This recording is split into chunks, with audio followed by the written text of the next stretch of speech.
Bonjour, je reprends les talismans, les petites vidéos. Donc voilà le dernier talisman créé avec une magnifique merlinite et une tanzanite vraiment exceptionnelle.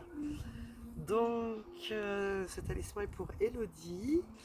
Elodie, elle a besoin de lâcher toutes ses peurs, de briser ses chaînes, de cette carapace qui l'enserre et de prendre sa place. En tout cas, c'est ce que j'ai moi canalisé euh, dans son énergie au départ. Puis ensuite, j'ai fait un voyage chamanique pour elle au tambour. Et donc, Elodie était très éthérée.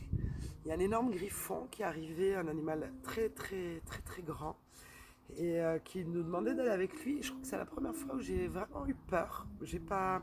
Donc j'ai appelé mon dragon qui nous accompagnait.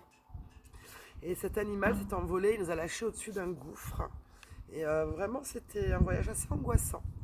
On est arrivé comme si on était en enfer. Et Elodie, elle était comme là, prisonnière. C'est comme si elle avait vendu quelque part son âme au diable, dans le sens où c'était vraiment les compromis, les sacrifices pour des gens qui ne lui veulent pas forcément du bien.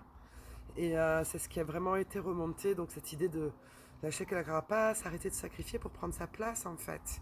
Donc j'ai demandé vraiment là, dans cette situation l'aide d'un animal de pouvoir.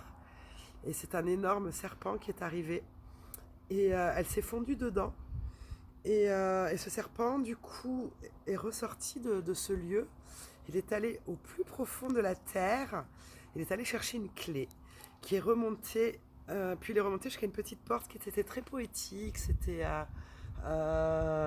comme des branches, une petite porte avec entourée de fleurs, comme des rideaux de fleurs ou de branches, de feuilles. Et donc on a passé cette porte et enfin Elodie est devenue lumineuse, joyeuse. Elle a vraiment cette fraîcheur de l'enfant. C'était comme un immense jardin avec plein de femmes et d'enfants qui dansaient. Donc d'arriver à reconnecter en fait cette énergie. Puis il y avait un petit dragon qui dansait avec elle et le serpent qui était là autour d'elle. Et le dragon lui a donné une fleur de lotus avec une flamme comme une bougie qui au milieu, à l'intérieur d'elle-même.